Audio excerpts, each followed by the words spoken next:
All right, we are back after a little 2 week hiatus. The Wild Wild West show is back. The guy next to me over here, the one and only Mr. Ray West Hey everybody, of welcome back. Spread Eagle. Dude, dude. Here we are, man.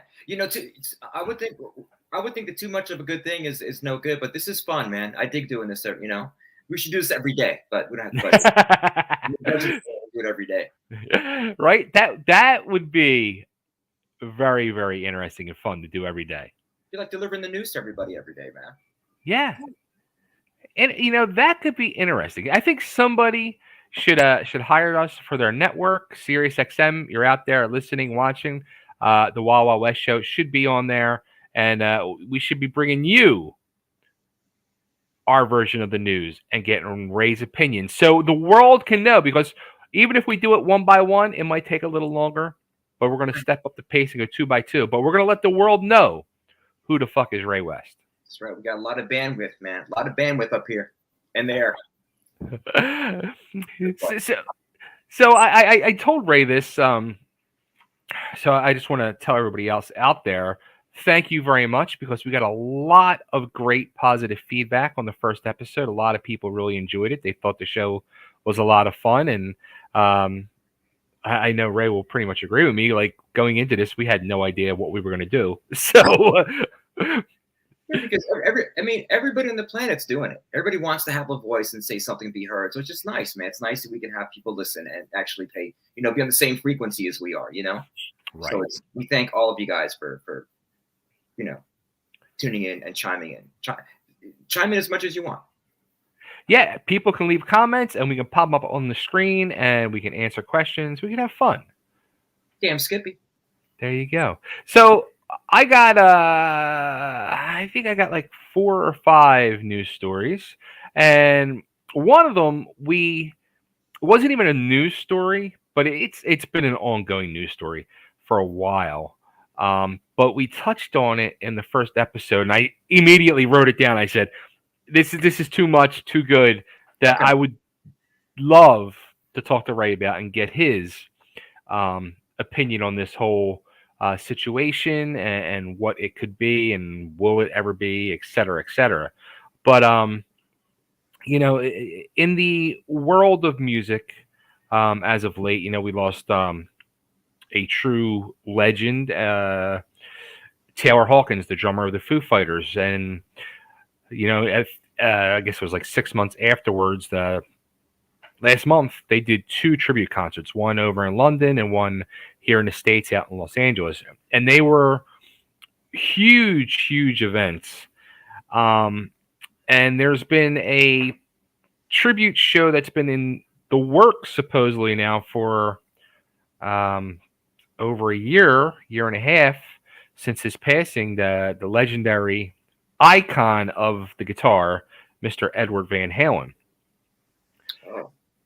So first off, let me ask you: were you a fan of Van Halen itself, or? I was a worshiper. I was one of those guys. Like, when I heard it, I first heard "Running with the Devil," and when you hear that,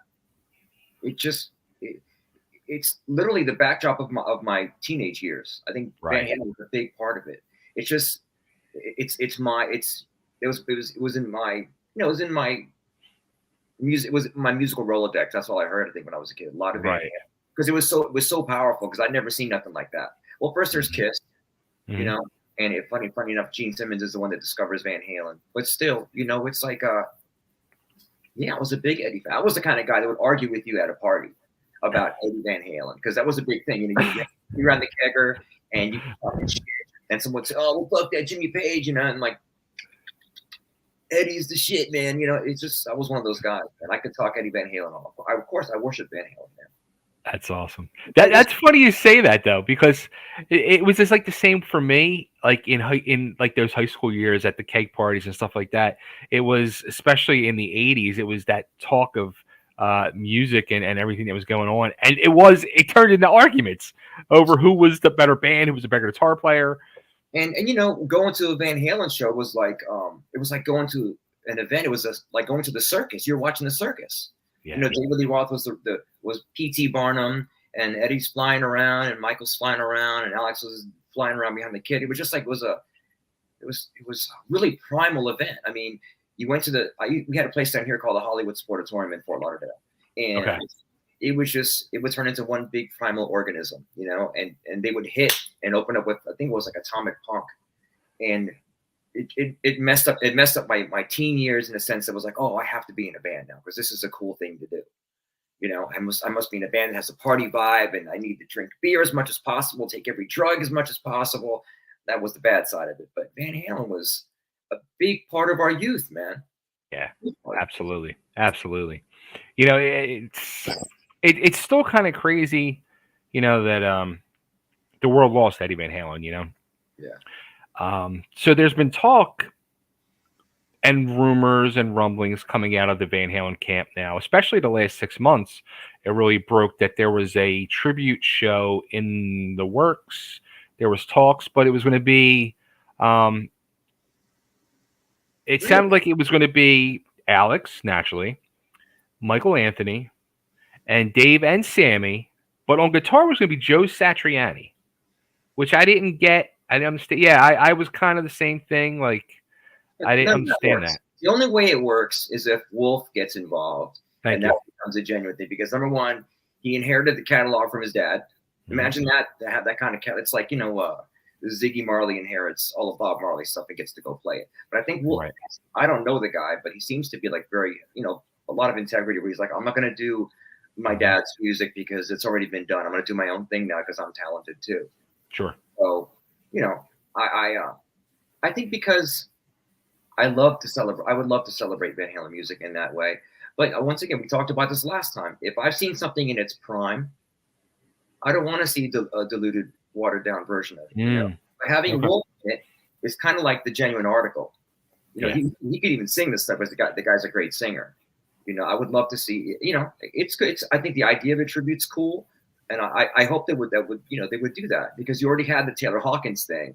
Yeah. And you don't want it to be like, oh, let's do this, a tribute for Eddie, a tribute for this, and so it's like, I'm a fan of the idea, but it's a little weird for me. Seeing Van Halen as a kid in their prime so many times. I just we talked about the whole tribute thing last time. How things get watered down, but Yeah. I'll repeat myself. If Wolfie does it, it seems like it would make sense because he's inherited the catalog. He has the right to do that. Did you see Wolfie play VH at the Taylor Hawkins shows? Oh yeah, dude. He's I mean, come on. Tone, note for note, it's in his DNA. Some kids they don't want to be like their dads. Yeah, your dad's an asshole, but Eddie's your dad. From what I gather, he seemed like he's a great guy. So, I was in the room. I was in California at a club or something, and Eddie had entered the building. I didn't get to meet him, but it was just I was like, oh my god, I'm in the room with Eddie Van Halen. You know what I mean? But I'm go for it, Wolfie. Whatever. Now let me ask you this because when I guess the last incarnation of Van Halen that had Wolfie instead of Michael Anthony, I was pissed and salty. I felt Wolfie didn't deserve to be there. I'm like, why is not Michael there? Michael should be there. It should be the true four originals. Why are they not there? Right. And I I get all stuck up and I'm like, I'm not supporting it. I'm boycotting it. I'm not going to go see them play. Okay, but it was cool to see him play with the kid. I mean, look, you're on stage. There's Eddie and there's his son. It was just a cool thing, I mean, I went and I felt like a little 13-year-old girl going to see when they reunited, and I forgot what year it was. But it was cool, man. And I know some we call him Wolfie, like we've adopted him. Nobody calls him that, but yeah, man, it's Van Halen. I mean, look, I love the pure prime version of Van Halen. I love the David Roth era Van Halen. That's a whole other topic too, but I'm a big fan of the David Lee Roth era. We're going to save that topic for another show, Dave or Sammy. Yeah, man, but I'm a Van Halen fanatic, man. Everything from the first album to the last album, every live show, there was nothing like it. They set the bar really high. Yeah. Van Halen came out, it was this new thing. It's not that we're reinventing the wheel, but it was, they were amazing live. This is energy that they had because of David.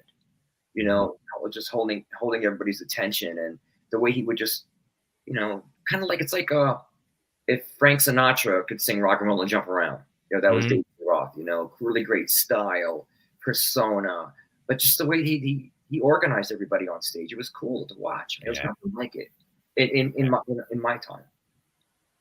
Now the continuing on with this discussion of Woofy though, Wolfie is also he's a very outspoken person. He's not afraid to pull any punches. He tells exactly how he's feeling, unfiltered, and he'll tell whoever to go fuck themselves. He doesn't care, which I admire.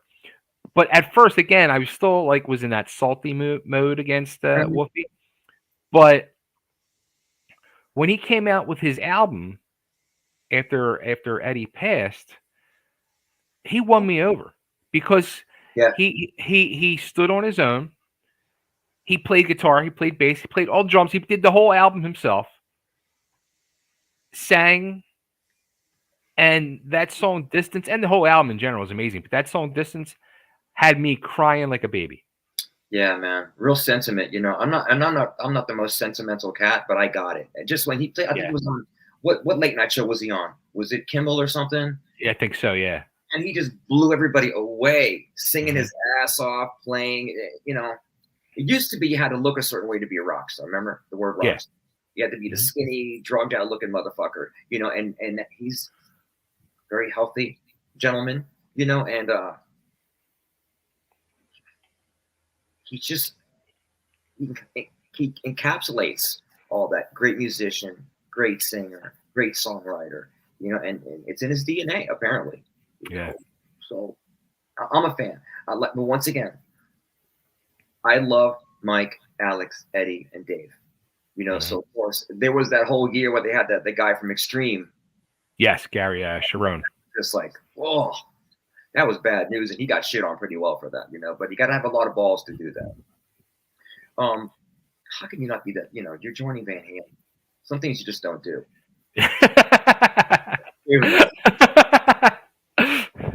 I'm a purist like you, but I understood Wolf playing with it. I dug it. It was cool. I see, like I get it more now. I came off my little pedestal and I get it, and because I didn't have respect for Wolfie at first, but he gained my respect and earned it, and I truly get it now, and I truly have a lot of respect for the kid. It's crazy to even say kid because he's in his 30s now, Right.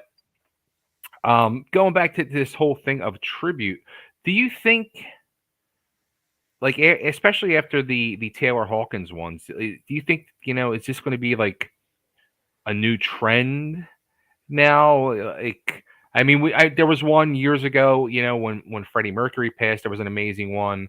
I mean, there hasn't been a lot, but for some reason, I just got the vibe like, is this going to be like the new trend when we lose legends now, or Well, I mean, why not? Any excuse to have a loud concert, and make it count. But it loses its I don't know the word I'm looking for. The honesty of it. mm, Do you do it because okay, so you're really paying tribute? Is it just another show for everybody to jump on? You know what right? I mean? It's a fine line. But Yeah. between something being cool and then turning really hokey, really, it's like the MTVing of everything. Yes. Yeah. Everything hokey and silly. Hmm. So ever since we haven't had the US Festival, we had Live Aid. That Hmm. moment when Queen hit and it's celebrated because they made a movie out of that moment. Those are big deals, man. That whole Yeah. like the event where there's thousands of people, all like-minded, all thinking the same thing, really united by something, and Hmm. really that. And it was more of a feeling. I would like to do anything to get that back. So if it takes a tribute to Taylor Hawkins, awesome. Yeah. But do we make it a thing? Maybe our generation will do that because we love our rock and roll. Right. So maybe it's a cool thing. I don't know if everybody can be afforded to do a concert in Wembley and then one in the States for everybody that passes. Sure. But I'm all for celebrating our icons because everybody's getting older. Yeah. And it's hard to lose people. It's going to happen. We're all growing up with our icons. Yeah. Our generation love live rock and roll, organic live rock and rolls. We love that's part of who we are. Hmm. So any chance to celebrate that we should do, as long as it doesn't get hokey and stupid. The MTVs of rock and roll was one bad thing, but I liked, um, Live Aid was great. Hmm. It brought everybody together. So music does do that. It does. So It if we really does. find a way to do it without being hokey, and it's sad that we're actually going to lose people, so maybe it should be like, one concert we lose maybe 5 or 6 and then do one. I don't know if it's going to be something. But, um, but the logistics of it, getting all the bands to participate, I don't know if they pay people or if they do it for free. I don't know what the deal is, but I like that when everybody can focus on rock and roll for what it is, and it's a cool thing. We don't lose that.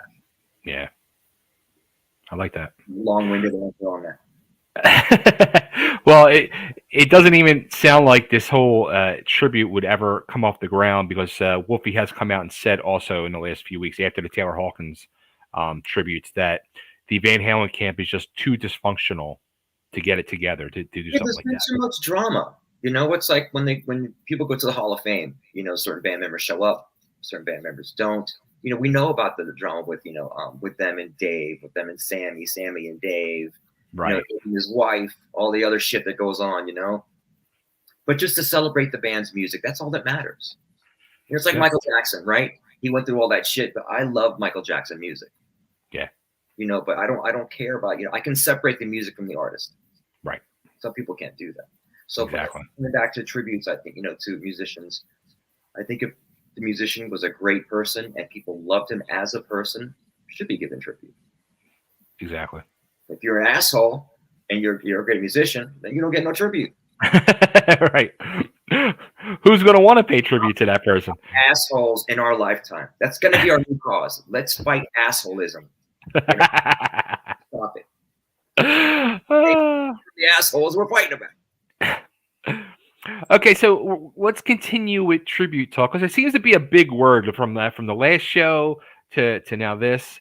Now there is I don't know if you want to call this a tribute. I don't know if you want to call it a reunion. It's kind of being called a celebration, but Pantera is getting back together. The two surviving members, Phil Anselmo and look, I'm drawing a blank. What's his name? Rex. The Rex. basically, Yes. so bad with names, man. Anyway, I get your point. Yeah, Rex. So Rex and Phil are back together, and they're doing a celebration of Pantera, and they've got two new members to take. Well, you can't really take their place, but to fill the spot here on Earth, we'll say, of Dimebag Darrell and the late great Vinnie Paul. We have Zach Wild on guitar. Oh shit! And this is good. You don't even know this then. Oh. All right, Zach Wild is on guitar, and on drums is Charlie Benante from Anthrax. Oh shit! For anybody that watches this knows, I don't watch nothing. And I just sit back and wait for you to hit me with stuff. That's great. But see, once again, man, there's the original singer, who's a big part of the creation of that band. That makes sense to me because you have the singer, and remember, I'm a big deal. I'm a stickler for that shit. If the original voice isn't there, it's not the band. So if Phil Anselmo, who's a fucking global badass, right? That's awesome. I would go see that. I would too. But the idea of celebrating angry music is weird. You know what I mean? You go see the reunion. Okay, great. We're gonna celebrate Pantera music. It's angry. Were you a Pantera fan? Yeah. Funny. Here's my Pantera story. I was back. I was dating a girl. Her name's Janet, and her A&R guy was a guy named Mark Ross. He's Steve Ross's son, with Warner Brothers. Okay. And he tells her he's got this great band he just signed called Pantera. Right? And I'm like, can't be that good. Whatever. I was cool back then. I was like, whatever, Pantera, Schmero. I heard amazing things about it. He was like, man, this is a great band. He was sold on them. And they came to play New York, place like club on the West Side. I think it was called the Vault or something. Anyway, it was a great gig with a lot of the Hells Angels were there. A lot of that real, downtown crowd. And they threw my fucking doors. And then Spread Eagle, the band that I have, we had done something called the Concrete Foundations Forum in LA. Yeah. Okay. It was heavy metal central. Everybody was in a band. It was, went to that place. Mhm. And we played the room, and Pantera played right after us. So, because spread was pretty aggressive when we came out. We were like slinging some noise. And Pantera played after us.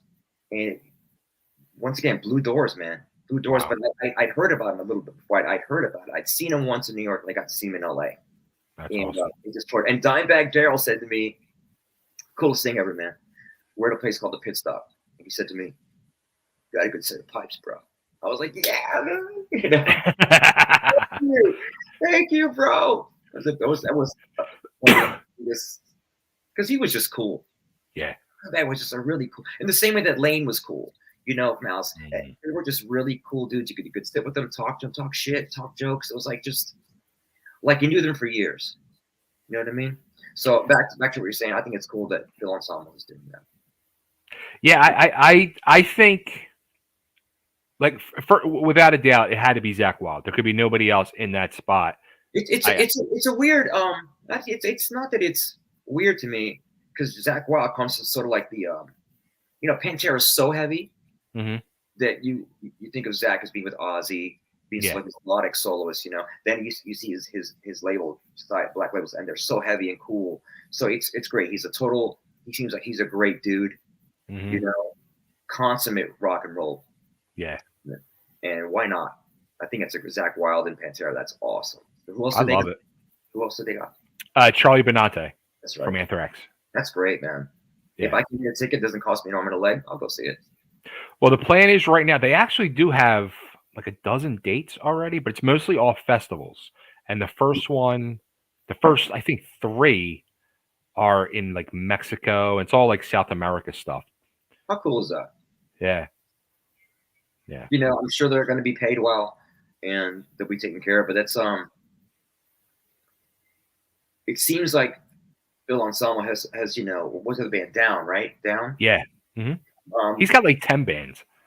Yeah, but I mean, the guy is just there's a lot of integrity with him. That's what I get. I've only met him twice. Both were really quick meets. Once again, my world crossed with them because my girlfriend was on this label back in the day called Atco Records. Yes. ACDC. So they signed him, and they were Mark's band. So I went to see a couple of gigs when they played the city, and they would do this really cool ritual where they close the dressing room the last 5 minutes before they go on, or something, 10 minutes, and they kick everybody out, and they just sort of get in a circle and do these root beer shots. I think that's what they do. Because Mark was like, "Listen, I'm gonna go get the band, and they're gonna let me do shots with them." He was like all excited. You know what I mean? Just an A&R guy so excited about his band. That was incredible, man. So, they were like, everybody's cool and partying and talking. "Hey, man, nice to meet you." And then doors close, and they're doing their thing. You can hear them inside getting all rowdy. Nice. The energy that they built up. And I remember when they opened for Skid Row. I was going to say, I saw them on that tour. That was like 91, 92, around there. Because I remember that Phil would say, "I want to thank Skid Row for having the balls to take Pantera. These great guys." I was like, "Oh, he's cool, man." But they just laid it down. Pantera kind of like took that. When Metallica left for a while, Pantera filled that slot. And it was just great timing for them, I think. That's my feeling on it. So Metallica's laid back, Pantera comes in, fits the bill, and there we go. They off and running. And bands, that's about great timing too. Rock, to be successful, I believe, is about timing. Luck. I agree. The right band at the right time, and they were at the right time. So Pantera, I got a place in my heart for Pantera. Now, what would have happened if Spread Eagle got that slot instead of Pantera? We'd probably have better microphones right now, you and I. My hot tub talking to you, chick studio or something. My hot tub in it, and we would just be doing it like that.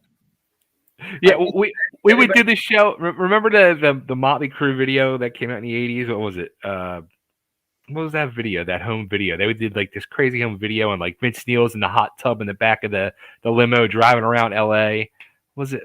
Is it Girls, Girls, Girls or something? No, it was a home video on VHS. Oh, That that's came old. out.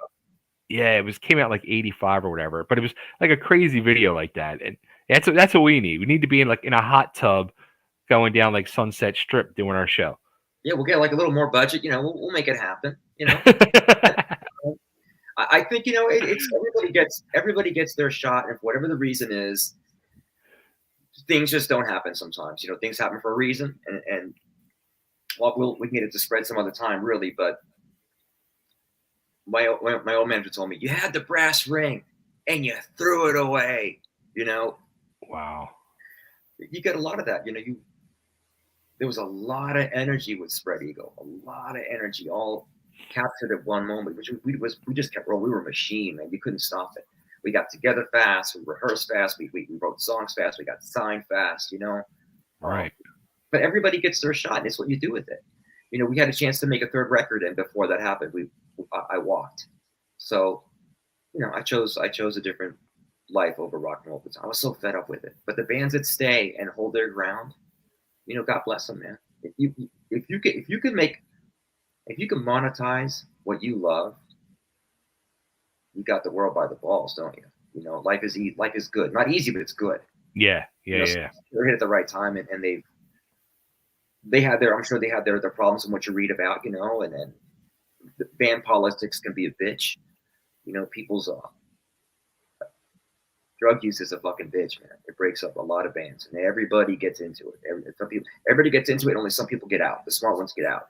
Right. Right. So, if you're in a band and you have a track record like Pantera, and you can reunite and because the fans that are Pantera fans love, that's what keeps you alive is your fan base. A band can, if you're some guys that you think you're the band, the fans want you, but they don't really. You know what I mean? That's a shitty way to think, man. And there are a lot of guys that think that they don't need a fan base to make it in the rock and roll business. That's scary. Like way to Egos. go about it. What was that? I said that's a scary way to go about it. Think about it.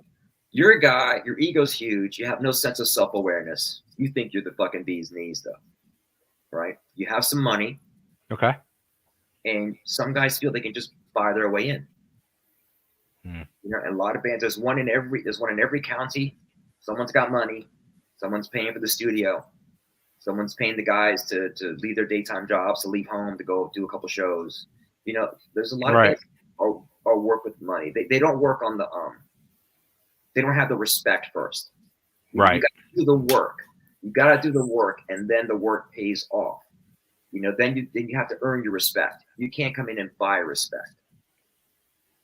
Well, let me ask you this, and we talked about this in our first interview when we first met a few months back, and we touched on this a little bit last show, and you just touched on it a little bit again. Especially in this day and age of the music business, most bands are doing just that. They're buying their way in.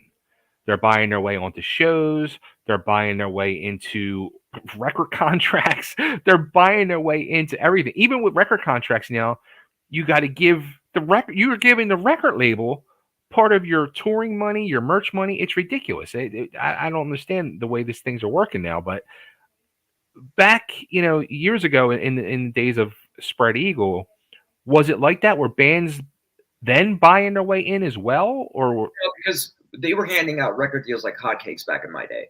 Right. You got 250 G's to, make you give it 250 G's, studio money, touring money, video money, money for gear.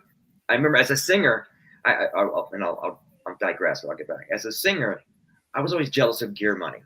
I'm like, oh, well, he's getting 20 grand for what? Oh, he's got to get Marshall Stack. Yeah, and he's got to get a drum kit. Well, what can I get some gear money? Well, Ray, you stink. You don't have any gear. Oh, I got lots of gear, man. I got to get cases of beer. I got to get cases of Jack Daniels. I got to be a drug dealer. I got to get a microphone. Carry that thing.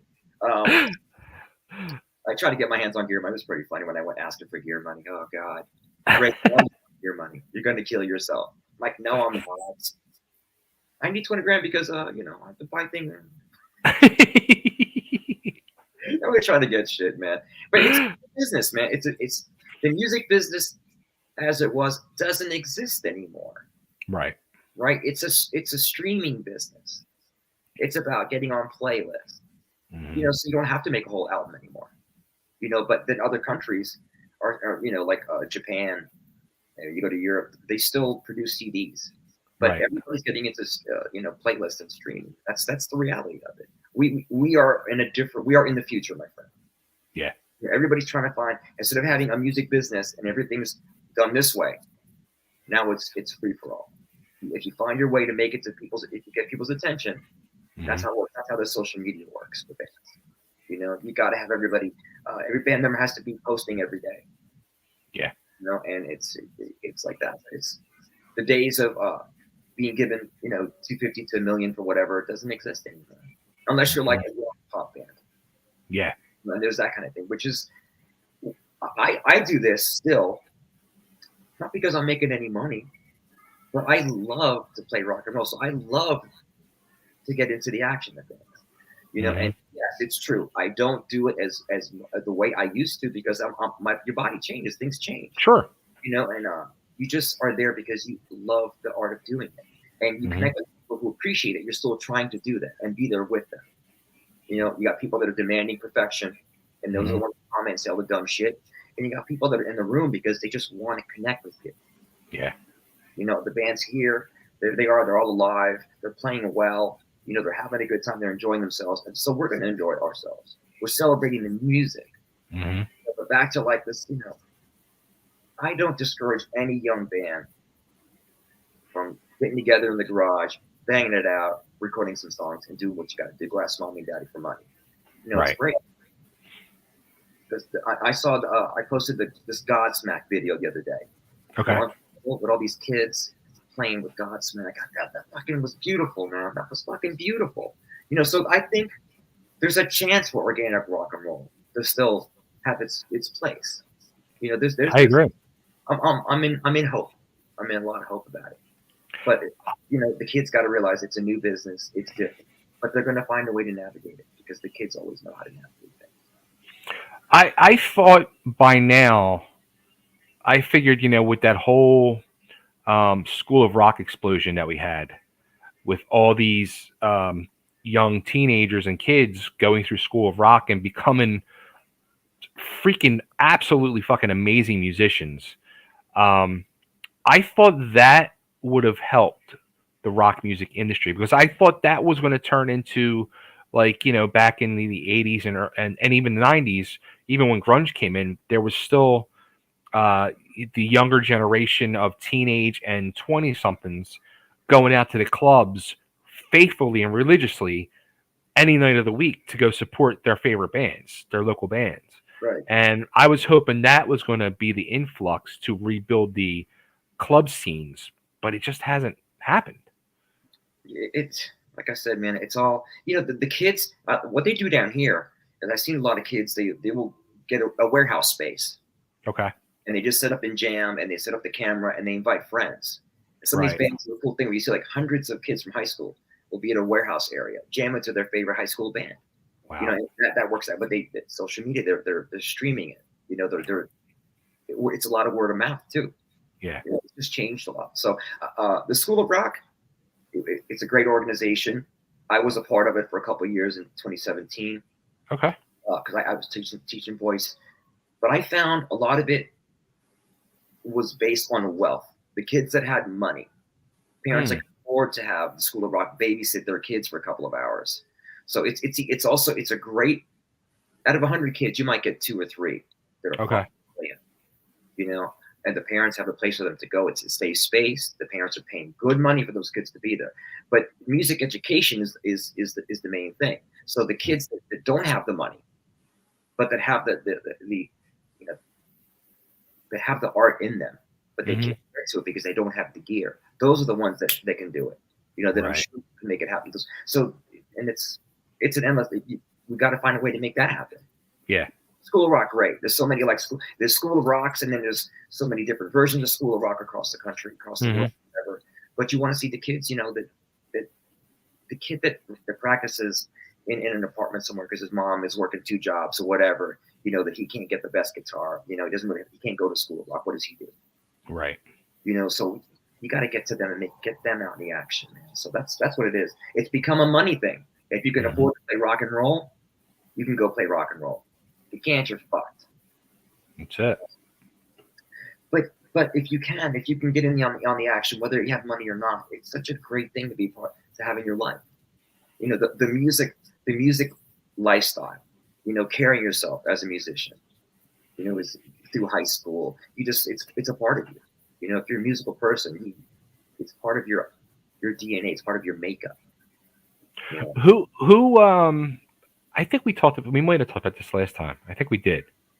Who was the musical uh, person that made you like go, all right, that's what I want to do, or not even that. Who was the musical or song or musical artist that made you fall in love with music? Oh wow! It's for me. It's Michael Jackson. It's the Jackson Five. Wow. Because as a kid watching TV, it's a toss up because Elvis and Michael Jackson, the Jackson Five, let's use it, were happening for me at the same time as a kid. Okay. Well, I think it was probably seeing Elvis. Yeah. I saw Elvis in Hawaii. Me and my mom watched it in the living room, and that blows your mind. The world's first real rock star is Elvis. Yeah. The way just the pageantry of it, the way he dressed, the way he talked, the way he sounded, the way he walked. It was just so cool, man. And that got me. There's so many things that you're a kid. There's the Beatles, but my father and I used to go to the drag races, and on our rides, he would play everything from like Led Zeppelin to like Santana. Wow. And that was my music education, and he turned me on to a lot of cool rock and roll. But the wanting to do it was this show called The Midnight Special. Remember Yeah. Little man, it came on at like at 12 o'clock, and it was a rock and roll live comedy show. That made me want to rock. That made me like stay up late and annoy my mom. Why don't you sleep? I'm sleeping. What's that fucking noise you got? And when I was coming up in bands, wanting to be in a band, I was in high school. Some high school band played. I was like, oh my god, that's cool, man. They're getting all the girls. They're just cool, man. And there was a friend of mine, Dean Lamel, greatest singer on the face of the earth, in my opinion. And he was my mentor. A little later in later teens, man. And he wound up checking out on his own, but he was such a force for me. Like, you can do this, man. You can do this. But the thing that made, it's so many things make you want to rock. Everything from evil to evil, just it's a vibe. It's like, oh man, people are going outside the lines. I don't have to go and be this. I can go outside the lines and become like an artist. Yeah. And live my life that way. Why should I was real anti-corporate, anti all that shit. I didn't want to. Who wears a fucking tie, man? I was that kid. Metal rules, bro. You're healing. I was that kid, man. I was the dirty metal. I wouldn't say metal rock kid. Yeah. It goes. Michael Jackson, the Jackson Five, the Osmonds, Elvis, Bobby Vinton, all these old school names, Frank Sinatra, and then then one day you get turned on to Zeppelin. You're like, what the fuck is that? Then one day you get turned on to Black Sabbath. Yeah. You're like, whoa, wait a minute, what is that? I want to do that. And then more comes along, like, wait a minute, they do that too, but they're having more fun with it. They're laughing and goofing while they're playing. Right. And it fucks with you. It becomes like everywhere. It's all like my Brando, my kid tells me, it's like you knew what you wanted when you were really young. I said, yeah, that was a problem because it interfered with everything. Yep. Schoolwork. It interfered with the behaving myself, how I carried myself. It was a bit too cocky. I thought you had to be a motherfucker, and I thought you had to be like, that you had to prepare yourself to die at 27 on heroin. You know what I mean? I was like, oh man, it's such a ride. Then you learn as you go. I loved it. I was just really passionate about rock and roll. and soul music. I also Mm. a lot of Motown because my mother listened to Motown and my father was more of a rock guy. I got both of them. I've always, always, always loved Motown.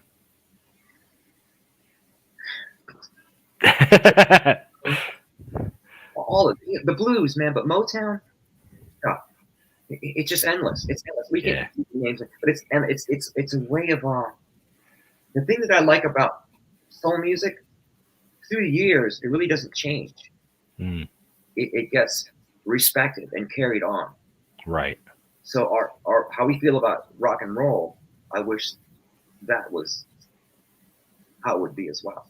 You Hmm. know, so you've got a lot of tradition in soul music, and rock and roll is almost like no tradition anymore. It's like people are tracking, they're running, they're running rhythm tracks, they're running drum tracks, they're running vocal tracks. It's a different world, you know. So if you can pay homage and respect tradition, you got me in your corner. There you go. You can make music that makes me move. I can't, I'm also not your typical rock guy because I like to move around a lot. Right? I used to love it more. But now I'm trying to move around a lot, but I can't sit still. I can't stand still. You should. I mean, I don't think, especially if you're performing music, you shouldn't be standing still. You should be letting it out listen, and feeling it. listen, if you're performing and you have to think about moving and what you're doing, you're not. Mm. You got to. Hmm. You can't care about the funny faces you make. You Yeah. care about how your clothes are gonna fold this way. They're not perfectly fitting you if you turn your body. You can't care about how your hair looks. It's all over the place. You're Right. so fucking mess. You know, you got to be in the moment and be totally free Hmm. to be any kind of a performer, whether it's acting, comedy. You almost, you can't, if you think about it, you're doing it wrong. Yeah. If you're overthinking it, you're doing it wrong. You should be in Yep. the moment, enjoying yourself, because if you're enjoying yourself, people see you enjoying yourself. If you become self-aware, you become stiff, and you're just too cool for school, you're gonna get that back.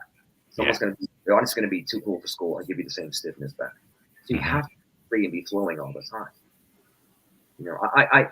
The years that I took off from doing music, man, it's not that I regret it, but it's hard to be doing something so full on high energy and expect years later to capture that same energy. So Right. do the best you can with what you got and just work hard. You know what I mean? Hmm. That's making sense. Totally. All But right. So and then, back to our topic, man. all right, It's we have. really rock and roll. It's about that's why ACDC is so fucking cool. Real blues, pure rock and roll. All right. So now that you said that, I'm gonna jump to the ACDC story. Okay. That's gonna be a nice little segue. So Brian Johnson just released a book today, as a matter of fact, and it's called The Lives of Brian, Oh and, man. and discusses his career and everything. A But lot of a big headline that came out of the this book and in his press that he's been doing is, a couple years back, he had to leave ACDC due to hearing issues and problems. uh, And Axl Rose stepped in and took his place, and they finished the tour with Axl, and right. nobody knew what the deal was. Was Axl now a permanent member of ACDC? What was going to happen? But Brian said he could not bring himself to see or hear Axl with ACDC. It hurt him so bad. He was so distraught over it that he actually contemplated suicide. When something is a part of your identity, when you help to create something and you can't be a part of it because you physically can't be a part of it, Hmm. it that would hurt. I know what that's like. I know what that's like. And I'm not on that level, but I know what it's like. Because music is so personal. You're delivering something that was inside your soul to people. Yeah. It's the most vulnerable thing in the world, man. And you take ownership of that. It's part of your daily ritual, man. It's who you are. So when someone else is emoting your emotions Hmm. with your guys, that sucks. I can even imagine how painful that is. It's like, look, I've been fired from many bands in my life, especially as a kid. I was an asshole, and and you work hard at being with a group of guys or girls or mixed whatever, and it becomes a part of you, man. And you really that's your brother, that's your family. You create family. I'm the oldest of three, and there's a big separation between age gap between me and my younger brothers. So I've always been trying to create family when I'm out, and that's what bands are. So they're your family now. So when someone else is with your family, and you're having a better time with them than you can because you can't be there, it's gotta hurt. It's gotta hurt, man. I would think. I can't even imagine that. Yeah, and actually, as I was reading another story, actually, right before we went live, another story came across that I was reading, which I found very interesting, and I was kind of weirded out about it, and I would love to get your opinion on this as well. That Brian had said, those first few albums he made with AC/DC, he wrote the lyrics for the songs. And he said management came to him in the 80s, the late 80s, and said he doesn't have to write the lyrics no more, that Angus and Malcolm will write the lyrics. That makes no sense. Right? Unless his lyric writing became so repetitive. Maybe he was repeating himself or something. I don't know. But I mean, hell's bells, man. That's what's wrong with the business that used to be. You had people that weren't musicians trying to make decisions for the musicians. Telling them Right. this is what we think you should be doing. Well, they're not the fucking guys producing it. You've got the band, and then you've got everybody around the band that it's always somebody telling you what you should be doing. They know better than you. There's armchair singers left and right, armchair guitar players left and right. Everybody knows what you should be doing more than you. That's just the way it is. It's always going to be like that. Can you imagine? Yeah. Your art is writing these really personal lyrics, and you've written something that sells a zillion fucking copies, and someone's saying, you can't do that anymore? I would have shot somebody. I would have fucking shot them motherfuckers, man. So the question I want to know though is the fact that management came to him. It sounded like management came to him by himself, like Angus and Malcolm were not in this conversation. So do you think it was more management's doing than actually the band's doing? I don't know the inner workings. Right. Sometimes there are situations where the band members don't want to be the one to break the news to someone. Can you, do me a favor, go tell Ray that, because we don't want to tell him, man, but tell him he can't write lyrics anymore because we want to write them. Right. We want publishing. We don't. He's good. He's done his part. Just tell him he can go chill, and he should be happy just singing. Now, some dudes it's a chore to write lyrics. Yeah. And some guys have an easy time with it. So if it's a chore, you can almost be like, oh, I don't have to do it anymore. But when you don't do that, your soul gets taken out of things. You're emoting someone else's stuff. Now, unless you're really tight with that person and they know you, they know how you sing, how you talk, what your vernacular is like, and they can write for you in your style. That's different. Because I've been in that situation. That I'm cool with that. I don't have to be like, this is me on a plate. You must use it. If someone writes better than me, I'll fucking use it. I'm not a poet, and I don't know if Brian Johnson is a poet or anything, but I mean, he writes cool stuff. I can't even imagine that kind of weight when you're that established. Yeah. You can't. Fuck that. I don't know if it was. I'm sure the management had to be scumbags to tell him that in the first place. I mean, what kind of I've had good luck with managers. I've had some bad luck with managers. So everybody that leeches off a band one way or another is going to have their say and have their day. They're going to just keep pushing it. There's so many fucking leeches, in the business. So maybe it's good the business changed, because corrupt. You ever read Hitman? No. It talks about the old days. I was basically like, you had the mafia involved. Right. Business and shit like that. And it's all well behaved now. It's all well behaved thing. It's just different. You don't cuss and drink and smoke anymore. That on stage you work out, you be healthy. There's so many different things that are just you can't track anymore, man. But go back to it. Someone telling me I can't write for a band anymore when I can, go fuck yourself. I would have done a fire. Okay. We got 2 more stories. So this next one is now this I don't know if you have any stories with these guys, but one of my favorite bands from the era, LA Guns. Now, do you realize there is actually 2 LA Guns? Yeah, isn't there one like with Tracy and one without or something like that? Yeah. So what happened was Steve Riley, the drummer, and Tracy owned the copyright for the name LA Guns. Actually, or Steve owned it. They were partners in the business somehow, and the major falling out. But anyway, so now there's Riley's LA Guns and there's LA Guns with Tracy and Phil. And Riley's LA Guns has former New York boy Kelly Nichols, the original bass player, as well. So they just released their new single, Riley's LA Gun, the other day.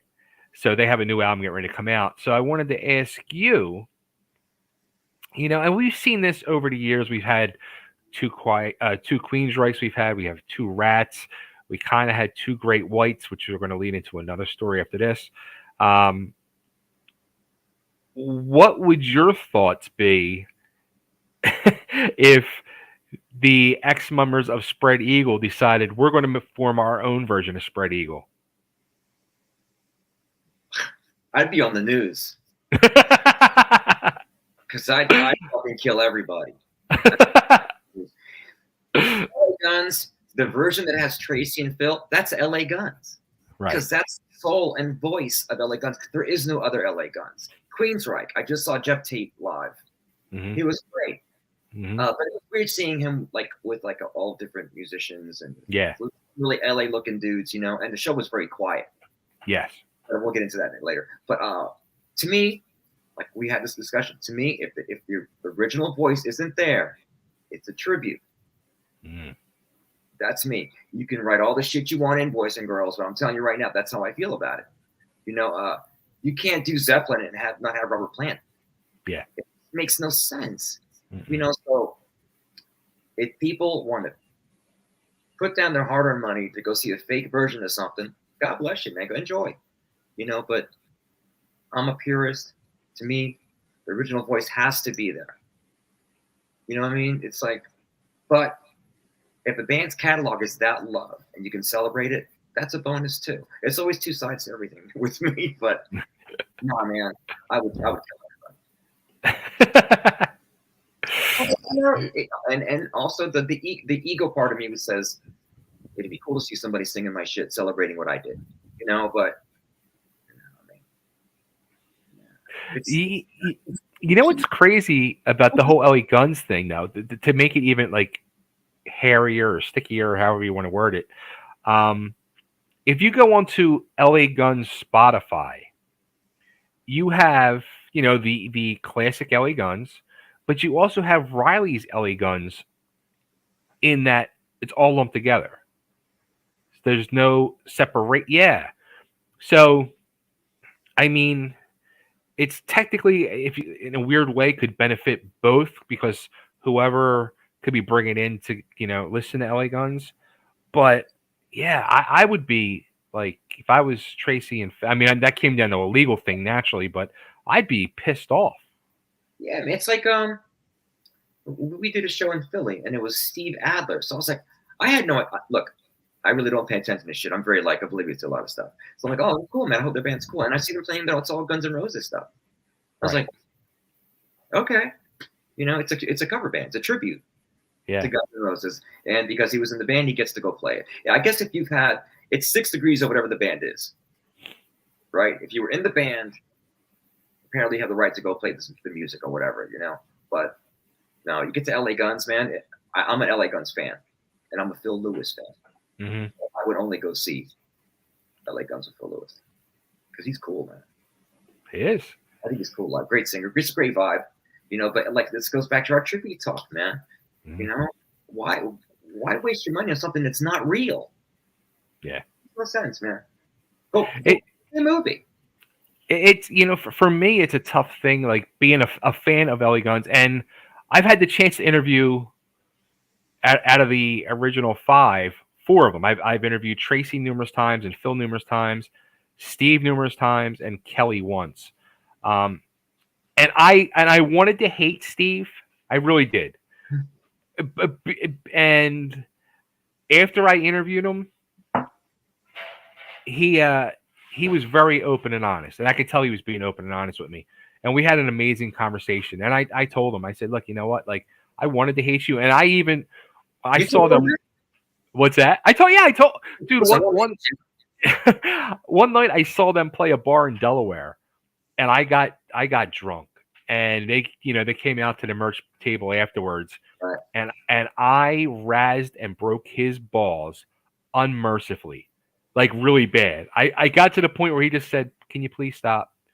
Because I'm begging you. Like I'm like, dude, why don't you just call Tracy? Stop being an ass. Call Tracy. Did you lose his number? That guy, that's great. Yeah. And then I was like, how about Blackie? Have you talked to Blackie lately? I'm sure Blackie would love to talk to you. I was like really ripping on him. Yeah. You're too much, But dude. yeah, but after I interviewed him, like because he was honest with me, like he won me over. And some of the music they put out, I liked. And I was always a fan of Kelly, going back to when he was playing in Sweet Pain up in New York with that band. My Tracy Gunn story. That's how we were doing a show at a place called Bond Street in New York City back in the day, 90 something. And Tracy Guns, I guess LA Guns had played in the city somewhere. And they stopped in at the bar we were playing, and Okay. he got up and he jammed. Paul let him jam on his guitar, plays guitar. So he came up and we did some blues or something. We did like Stormy Monday or something. And he didn't know who the fuck I was, and I was like wailing, yeah, doing my thing. He was like looking at me like, yo, dude, man. And afterwards, he's like, we should just rap, but I'm doing some solo shit, and we talked a little bit over. It was a span of a couple of months. Wow. He called me from Texas. He goes, yo, my girlfriend loves your band. She just played your stuff for me. He goes, I had no fucking idea who the fuck you were, bro. He goes, this is you. I'm like, yeah. He goes, we should do something, but it never turned into anything because I saw him in LA. And he was talking about forming the band, the Killing Machine. Okay. Right. And I thought I was going to get that gig, and I never did. So many things come into your life, man. You just cross paths with people. But I am back to it. I'm an LA Guns fan. Nothing else is going to, it's all Fugazi. Other than that, Fugazi. So many fucking Fugazi bands. Including Fugazi. All right. So last story. Great White. Okay. So as of late, they have now just made the announcement this past week that they have added, or they fired their third singer and hired their fourth singer. Their third singer was Andrew Freeman, who is the lead singer for Last in Line. And due to commitments, he could not be committed to Great White, and they were very upset by that. So they fired him and replaced him. They just actually got this young kid, 25 years old, Brett Carlisle, from the band All or Nothing out of Alabama, and they had him do a weekend of shows. And after that, they made the announcement he's the new guy, new full-time guy. Well, good. Like I said, man, all these bands that had their time back in the day that are still out there touring with their cult bands. If their cult bands want to see them with a new guy or with Russell, I would go see. You see, you already know where I'm going to go. Yeah, of course. You know what I mean? Because there's a small circle of bands. Let's call them classic rock bands that tour, and it's quite incestuous how people go from band to band because they kind of protect the money. Yeah. Right. And it's the same people every year. M3 is the same fucking bands every year. So if you can get in on that and make some money, great. But it's, once again, man, it's hired gun stuff. It's tribute to the music stuff. Bands get tired of their singer because of the attitudes, whether the singer has LSD or not. You know, it sucks that bands have to separate and go this, and go their ways. But I always hold true to whoever has not the better band, but who's more real. So if you got the original voice, that's for me. But Right. which is tough with certain bands, because some singers can't even really hack it anymore. And people would say that about me too. But anybody who's swinging for the fences, trying to make a living singing, if you can get the gig, God bless you. Right. You know what I mean? Because there's money to be made, man. And if Hmm. people want to go put down money for a band that doesn't have the same singer, but they really just want to go out and party with their friends and celebrate the music, who's to stop that? But it's the classic rock that people had MTV success. Now, Great White had the song on MTV that was the Slade song, right? Yeah. I'm not a big Great White fan. I don't know the catalog that well, Hmm. into them, but if they've got their people that are going to pay their money, God bless them, man. Hmm. Like I said, if you're up there and you're swinging for the fences, but you're doing it for the right reason, I'll support it. But if you're just a bunch of assholes trying to make money off people, your Hmm. and you're selling merch, it's not the original.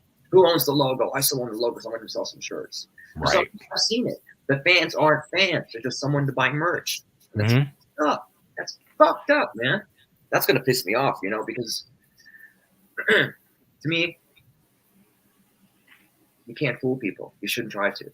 And Yeah. people, and the kids. That's why the kids don't. The kids don't. The kids take ownership of their bands, and they don't get fucked with. That's if the kids love you or listen to you, you're good, man. If the kids don't dig you, you don't exist. You're just another fucking band playing your circle, trying to make your money. Hmm. If the kids gotta adopt, because that's the real world. You can play a club, you can play a theater for what 3,000 people, 5,000 people, and all those bands wish they were doing fucking festivals with Godsmack and Deftones and Disturbed. That's like a whole bigger. So you got the big modern rock world, right? Because the kids are involved, and you got the rest of us where rock is more for like the classic rock, and they just make their money. Don't you think though, at some point, and I guess we could say the same question here. What I'm going to say can also be related to Skid Row, even though I like the move they did with their new lead singer. But don't you think like Great White should have at this point? You're going on to your fourth lead singer now. Don't you owe it to the brand even to say, look, should we sit down with Jack, see where his head's at, see how he's doing, see if he can still sing, Right. which he can because he's still performing, he's still releasing music, and he still sounds great. Why I don't understand why you don't just explore that Right. option. Well, people keep saying that about Skid Row with Baz. You I got get that. I get their standpoint. right, but then the Great White was a little more subdued. I get that. Yeah. I don't know why, man. I don't know any of them. Like I said, it's not. There's the classic rock world that we deal with. And it gets a little funky. If you had the guys that had they hit on MTV, and it let feel that they can operate on their own, and they don't need to be banded. They think they're so great that they don't need to be the original thing, and they can do it Right. on their own. They're going to do it on their own, man. And the fans are going to come to the shows. They're going to come to the shows. That's it. To me, they're getting ripped off. Because if you could, did you see the movie called Strange Fruit? Oh man, I don't God, think so. watch. Can you look it up? Watch. It's with Will Nye. You know who he is? Remember Underworld? He's the older vampire. He's a great English actor. And there's Okay. Ray. It's about this band. They were in the 70s. They were peaking. They're playing some festival. Okay. And the egos they're at the end of their rope. They're at the end of their ropes with each other. His egos are fucking tearing the band apart. And they go out to do the song, and then the stage gets struck by lightning. So it finishes the band, right? They break up after that. We can't be together. Now they're all like in their 70s or 60s, and there's a someone is a there's a their music's coming back into play through Mm. social media, and the guy's daughter He says, "Dad, you should get that band back together." It's about the older guys touring and getting back together as a band. It's really cool, man. It's called Strange Fruit. Wow. You gotta see it. Strange fruit. You guys are watching. For those of you that are watching, I want you to watch Strange Fruit. It's the greatest rock movie ever made. The greatest rock movie ever made. And the one people know the least. Strange Fruit.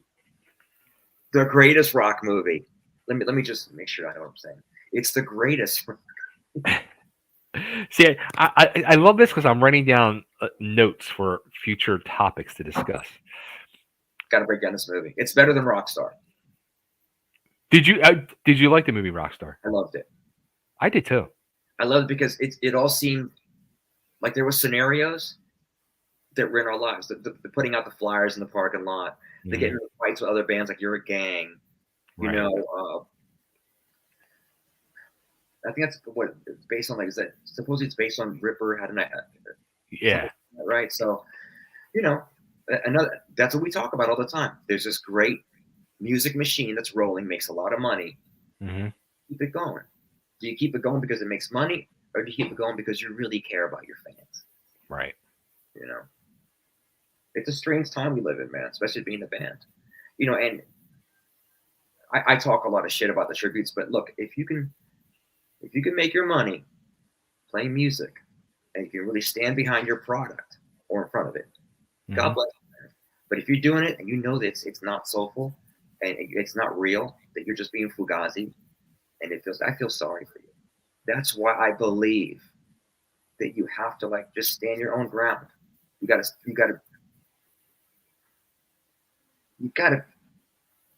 work hard and be honest with the people that like what you do. Yeah. Because it's a privilege to play rock and roll. It's a privilege. It's a lot of work. It's not easy. You know, it's not easy to keep in the band together. It's not easy rehearsing all the time, traveling to rehearsal, traveling to shows, eating shit food. You know, sometimes two to a room. Back in the day was 4 to a room. You know, climbing with the techs. You know, back in the day was the crew eating better than we did because they got paid well. You know, but you got to stand behind. You got to believe in it. You got to really believe it and be honest. Honesty is a big thing with rock and roll, man. If you're honest, people will see that. They will come. Absolutely. Yeah. So let me. I'm going to try to scroll through some comments here. Now, I hate this because my computer is fucked up, and I don't know why it does this, but my screen goes like fucking haywire. So first comment is like, "What the fuck is Ray talking about? Who does he think he is?" No, it's been. Let's see. That was me. So that's Rockstar Rob. That's our boy who did our graphics. Thank you, Rob, and he updated these killer graphics for us. Check him out. He's a Rockstar Graphics and Design. Budget in a month. Right? Let's see what this one is. It's this one. Hub. Do you have a Tim Ripper Owens story? I don't. Only the fact that I think I've been in his world a couple times. I've never met him. Okay. But we've been in the same room a bunch of times, and it's always like there was this gig down here at a place called Rock and Roll Ribs. Nico, the drummer from Iron Maiden, knows it. And this is cool little outdoor festival in the parking lot. He was singing, he was singing Iron Maiden tunes and everything. But I don't have a Ripper Owens story. But I was gonna help these friends of mine. They have a band called Held Hostage out of Syracuse, New York, and he tracks on their record. And they had asked me to sing some songs with them. The week coming up, I couldn't do it. I would have met him in a week, but it didn't work out. How funny is that? Now, something Ripper Owens does as of late, because he actually did it on some friends of mine. They did an album, and he sang some songs. Like he's put himself out there. He'll sing on your album, stuff like that. Have you ever thought of that, like putting yourself out there like that to sing on people's albums? I think now is I think what I do is such a people say that I have a certain style, so I've fallen in love with the studio in my later years. I used to hate it, man. It was like being in jail, right? Tied to this microphone, I really couldn't make any noise, and I was it was horrible. But I'm involved with a few projects now that are studio projects. Okay. that I'm really giving my heart and soul to. So, um, yeah, man, I think that I my style lends itself to certain a certain vibe. So I'd like to use it and use as much as I can. If someone wants to record with me and I like it, I will do it, of course. Wow. You know, Cool. Cool. but if Cool. somebody like sending me some shit with a banjo or something, it's not gonna work. Let's see what this one is. What do you think about cover songs on Van Halen's albums? Oh, there you go. I love them. You know why?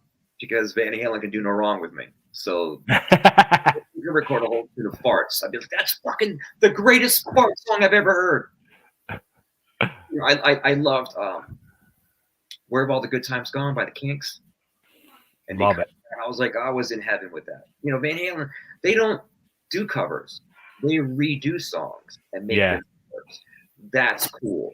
Okay, so I love good redos.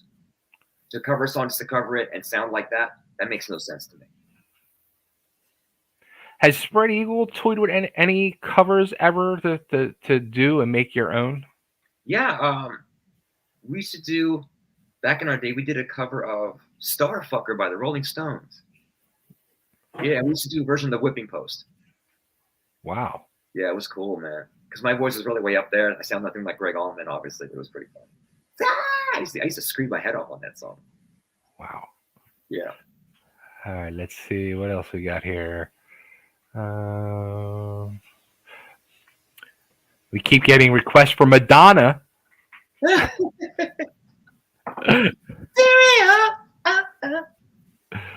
Look, man, Madonna's a fucking badass.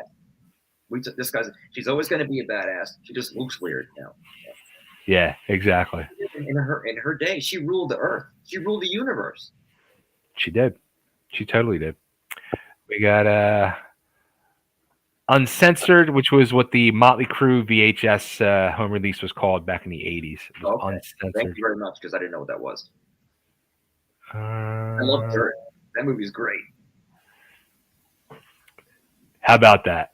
Here we Here go. we go. We got Dennis Sanchez. Saludos, Ray. Oh wow. How are the APW remixes coming along? Okay, so I had to it had to stop for like a month and a half. We stopped everything because some other things happened. But I'm so proud of my APW songs. There's this 10 songs that I put out, and Okay. I called it APW All Points West because I want to call an album Ray West. To me, I didn't. It's ridiculous. The remixes are coming along again because uh, an old associate who helped me with licensing, because the song called Novocaine was had some good licensing work with it. It was used like in Sons of Anarchy for like a cue. Oh, And wow. yeah, another so-called burn notice. Like, it got a little work, and that was cool. Sometimes I'll take the scream and they would use that, and Right. and you get paid like so much per second. It's pretty cool. And so I got a call from a person who believes in the APW album. He said, "Listen, uh, where are the files to this song?" And me and Miguel, the co-writer of APW, he was. We didn't like the way it sounded sonically. It's cool. It sounds like a big demo. It's a 10 Okay. song, demo, but I put it out on Spotify years ago, and I never really pushed it. But I love every song on that record. There's a song called Novocaine that to me is one of the coolest things I've ever written. And I've been in a few bands, Wow. whether it's Spread or whatever. But it's my favorite record. It's my bio. If anybody ever wanted to know who I was or kind of get into my head, I guess it'd be that, because it's an honest record. And I just wrote. It was the first kind of group of records, songs, where I just sort of let my heart come out, which I used to have a hard time with. It used to be like, it's got to be about the city or streets or partying, anything else really but me. More what I was seeing. I used to look if I saw it, I was very, the great observer, the narrator, and rarely did I look inside. So that's fine. That's my long-winded answer. I love that record, and thank you for asking, because we are remixing the fuck out of it. So I think that's basically all of them. What's that? Hey, we're starting out. So to wrap up, let's talk a little just Spread Eagle, just to get everybody updated. So I think you guys did announce another show. So you guys are, like we talked about last time, getting a lot of shows booked. Um, what if like this, because you guys are booking, it's not just East Coast stuff. You're booking stuff all around the country now, which is awesome. What if this turned into like a thing where you guys are basically out almost every weekend? Would you be able to still find time to possibly do these other projects that you've been saying you're doing? There's always time for variety. You know what I mean? I don't think I wish I could do fly-ins every weekend. That'd fucking be like the greatest job in the world, wouldn't it? Sure. So I don't see it. I'm really good at organizing my time now. So if Okay. I do 3 days, like I know now, like if I got to, if I'm going to the studio, that I got to treat myself a certain way, Right. and get my mind right. So like when I go in, the work can get done quickly. Because anybody who knows me knows that I take forever in the studio. It's like guys can do a whole take. I'm not a whole take guy. It's rare that I do that. I'll be straight up honest with everybody. I don't do whole takes. I can maybe get through a verse and a chorus sometimes, but when there's so much energy and concentration and focus involved, Right. and to really get the feeling. And I'm very slow to warm up. Like I can do a vocal warm up for 20 minutes and sing a little bit and track, and I still won't be where I need to be. It's going to be like sort of like, or the first take could be like the bomb, and I can't do it again. Right. But sometimes I'll warm up, and as it gets into like the second or third hour, I'll really get hot and hit my points, and really have some memorable moments I can capture. So I would love to be the busiest person in the world like that. That would be my dream. I'm almost what? I'll be 105 next week, so I'm still dreaming big. There you go. There you go. Cool. So, and let me ask this then: with Spread Eagle, will there be any new music? Of course, You right. mentioned earlier, you like maybe even doing singles or something. Would that be something like? Who knows, man? The trick is to get as many songs in the can as we can. Right. It's not like we write something in, especially with Rob.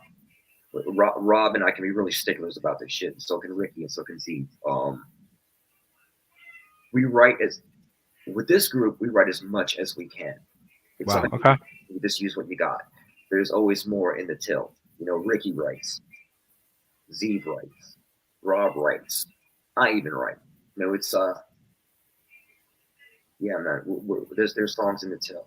Now, the one Rob sent me the other day was like kind of a high energy piece. It was cool because I'm always like, we need more up tempo stuff. That's what I'm about. I love all the grooves, but sometimes you need to go tekka tekka tekka tekka tekka tekka. You need to have that. And Right. I'm still at the point in my life where I still like to do that. But we write as much as we can. Everybody I know is ready, trying to do their records and put stuff out. Now that COVID is kind of subsiding, but not. Mm-hmm. At least the idea of getting back out there is in everybody's head. Everybody's trying to run the race and get to the finish line as quickly before the next guy. Absolutely. We just believe that the people that are friends of Spread Eagle are patient, and they waited 30 years for a third record. So the people that know Spread's not like A, B, C. The song is like verse, chorus. It's like it's musical. I'm lucky because I get to work with really great musicians, and I'm a fan of the band and how they write and the music they play. So I'm lucky. So I'm cool with like, there's a verse, there's a bridge, or there's a verse, there's a pre, there's a chorus, but then there's this really cool music opus that fucking opens up and happens, and I get to witness that. So I'm lucky. So if it takes a month, it takes a month. If it takes 2 months, 2 months, 3 months, get it all done. Yeah. Actually, let me pop my boy up here, Little John. Little John plays bass in the band Rat Rod, which I kind of manage, and they are they're opening for you guys in January. Okay. What are Where's they that called? at? They're called Rat Rod. We talked about this last time, Rat Rod. Yeah. I'll send you over their stuff. They just put their new video just came out the other day. I'll send it over to you. Yeah. That's cool, man. Yeah, man. Cool. There was somebody we were supposed to play that with some shows. Rob told me it was like, oh, this guy used to be in Tesla, Oh, it's the guy that was the original guitar player for Tesla, but then he got kicked out. Now he's got a new band. I'm like, who's gonna fucking go see that shit? 6 Degrees of Tesla. I love Tesla. I But do too. once again, man, it's like the guy's nephew's best friend's cousin's sister that used to date the guy in this band. She's got a band together, and Yeah. you know, I was just talking to somebody the other day, and I think it was our band meeting last night with Rat Rod maybe, or it was somebody I was talking to, and I said, look, if you had, it's like you have Kiss together, they're going to draw 15 to 20,000. When you have Ace Frehley alone, or Paul Stanley alone, or Gene Simmons alone, they're drawing 500.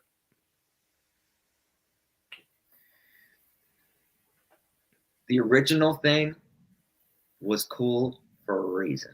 Yeah. Just because you're part of it, don't expect to carry all that in some other direction. Like they're all going to come and see you as well. Right.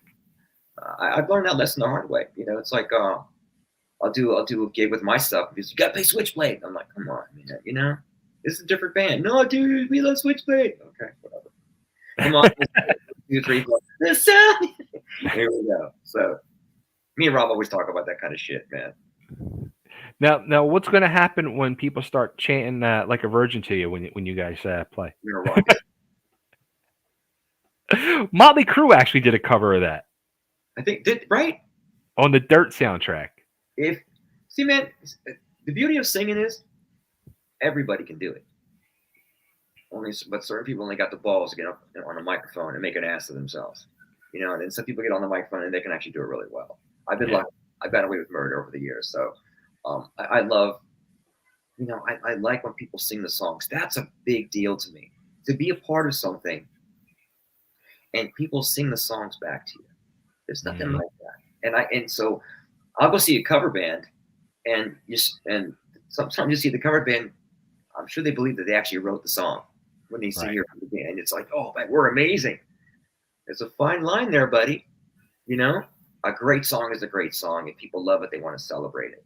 So when they sing along, there's nothing like that. That's a drug I've chased for years, man. I recommend that feeling to everybody. It just makes you feel so fucking connected. And I don't take that shit for granted. I mean, I was lucky enough to be part of a band that wrote a really cool tune that some people know, and when they come to see it, when they come to hear it, they want to be a part of it. It's that song people just aren't satisfied. You watch the band play it, they want to sing it, and that's a good feeling. That's a good feeling. It's a great song. Granted. So, well, Ray, I want to thank you again for hanging out for episode 2. Now, it's funny. Ray actually said, when we first started putting this whole thing together, we figured, all right, we'll do like every 2 weeks or whatever. But Ray was like all jazzed up, and he said to me the other day, he's like, maybe we should just do every week. Yeah, I like, people tell me that it's always like, well, you have this band, but we really don't know much about you. I do try to post some like heartfelt stuff sometimes, and I'm really honest and I want to give. But I like the idea of just having a format to talk. With someone who gets me and who's really as fucking cool as you are, man. So it's like, I think we're a team, man. I think you're really great at this whole format. I'm just like the idiot guy. Okay, what we talk about? But great, man. It's a privilege to, like I said, we do this for fun. I'm tickled to death that people actually are paying attention to us and they want to be a part of us. That's awesome because they can become part of the conversation. It's not just me and Bay. Like, become part of the conversation, and we can have this. But don't write me no hate shit. Don't do that. But for everybody that thinks something is cool, someone's gonna hate because they got nothing better to do. But that's I write me the hate shit because if we have haters, that means we're doing it right. Yeah, man. I want to do a thing because I've collected some comments over the past 2 years that I read about me. So I want to bring those up to your attention. Let's make those people famous in our little world. That's funny. Yeah, he brought this idea up to me the other night, and I was hysterical. We're got to do that because it cracks me up because someone's taken the time out of their day to sit and peck out their thought on whatever the fuck, and no matter how stupid it is, and that cracks me up. So whether what's that thing? There's no bad publicity. There's exactly. So If someone's Exactly. thinking about me and writing about you, bring it on, man. It's cool. So do you have those comments saved? Um, my kid does. He posts people, but I don't want to see him. I went away, but now he's gonna come over tomorrow actually. Okay. I hope he does. But You gather them. yeah, because especially a lot of shit. Like after I did the thing over the summer, because I did something without rehearsal. I just wasn't ready for it. But the people that don't know how it works, the process is, you know, you've got to be singing all the time. Yeah. To do it well. So when you don't, and you're trying to come back into something, people, because it's a video, people want perfection the first time out. They don't know that you're going through shit, and they don't care. Why is he fucking being like that? Why is he doing that? Who the fuck is this guy thinking? You know what I mean? That's that just gave me another topic to discuss later for other shows. Um, The reason it's the wild is because the people ain't wild enough to do it. and we are. So everybody, make sure you go down below, give us a thumbs up, leave us a comment, leave us a hateful comment, and we can read it on the show next time. Make sure you subscribe to the channel. We are also on Instagram and Facebook. Follow us, like us, love us, hate us, whatever you need to do.